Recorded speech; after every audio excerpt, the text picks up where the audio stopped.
पूरग्रस्तांसाठी 31,628 कोटींचं पॅकेज आहे.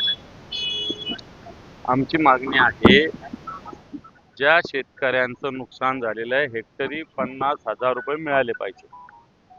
दुसरी मागणी आहे, शेतकऱ्यांची कर्जमुक्ती झाली पाहिजे.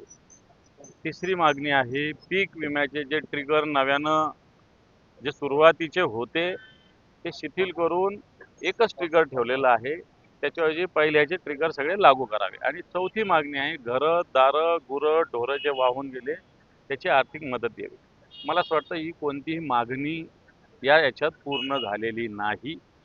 शेतकऱ्याला डायरेक्ट मदतीची आवश्यकता आहे, 50,000 रुपये हेक्टरी मदतीची आवश्यकता आहे, कर्जमुक्तीची आवश्यकता आहे. ही काही घोषणा मुख्यमंत्र्यांनी केलेली नाही. आवास पीएम आवास योजनेतून घरं देखील त्यांनी हे पहा, पीएम आवास 2016ला जाहीर झालेले घरं, 2022ला हर घर छत द्यायची घोषणा 2016ला केली होती मोदींनी, 22ला देणार सांगितलं होतं. आता 2025 उजाडतो, अजून 10% लोकांना सुद्धा घर न दिलं. आणि म्हणून आता ज्याचं घर वाहून गेलं त्याला तुम्ही काय पीएम आवास मधून देता? ज्याचं घर वाहून गेलं त्याला डायरेक्ट मदत द्या ना. आमची जागा आहे, आमच्याकडे घर आहे, जागा आहे, सगळ्या गोष्टी, त्याला डायरेक्ट मदत द्या. पीएम आवासचे जेवढे काही निधी असेल तो डायरेक्ट त्या शेतकऱ्याला द्यावा ना. हे तुम्ही घुमून फिरून या घोषणा का करता? पीएम आवास हर घर छतची घोषणा जी 2016ची आहे, 9 वर्षामध्ये अजून 10% सुद्धा पूर्ण झाली नाही. तेव्हा मुख्यमंत्र्यांनी, मला असं वाटतं, शेतकऱ्यांना, आता तो शब्द बरोबर नाही की शेतकऱ्यांशी बेईमानी करू नये, शेतकऱ्यांना उल्लू बनवण्याचा प्रयत्न करू नये. दादा, ही पॅकेज जाहीर केले, परंतु कर्जमाफीचा मुद्दा जे आहे ते त्यांनी मागे ठेवला. हे पॅकेज प्रामुख्याने इन्फ्रास्ट्रक्चरसाठी असेल. रस्ते वाहून गेले, पूल वाहून गेले, एखादं धरण तुटलं, एखादी शाळा तुटली, एखाद्या शाळेची बिल्डिंग पडली, या इन्फ्रास्ट्रक्चरसाठी तो निधी असेल. परंतु अजून 2023 पासूनचा अतिवृष्टी असेल, गारपीट असेल, वादळ वारं असेल, याचा 13,000 कोटी रुपये सरकारकडे बाकी आहे अजून. आणि आता नव्यानं हे जे 6 लाख हेक्टरच्या वर नुकसान झालं त्याची मदत शेतकऱ्याला आवश्यक आहे. बाकी 31,000चं पॅकेज कोणासाठी? मुख्यमंत्र्यांनी जरा डिटेल द्यावं. शेतकऱ्याच्या खात्यात हेक्टरी 50,000 रुपये येणार आहे का ते आम्हाला सांगावं.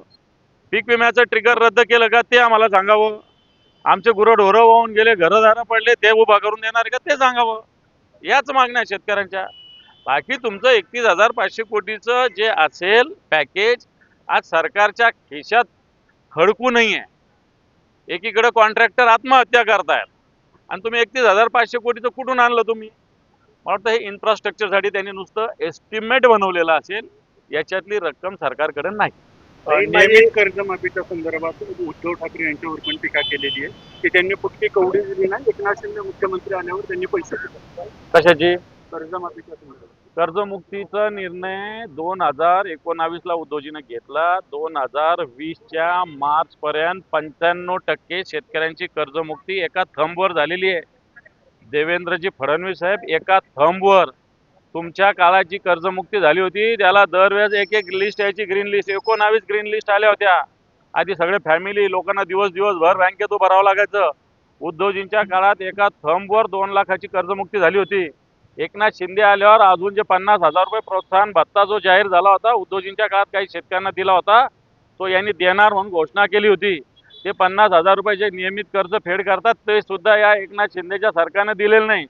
त्यामुळे देवेंद्रजी फडणवीसांना एकनाथ शिंदेचा पुळका येत असेल तर या एकनाथ शिंदेच्या काळातले अजूनही 13,000 कोटी रुपये बाकी शेतकऱ्यांचे. आता वाहून गेलेल्या जमिनीचा मुद्दा आहे, त्याच्यामध्ये 37,000 पूर्वीची मदत होती आणि आता 47,000 हेक्टरी केली आहे. ते पण पूर्ण आली नाही. हे पहा, 47,000 हायएस्ट आहे.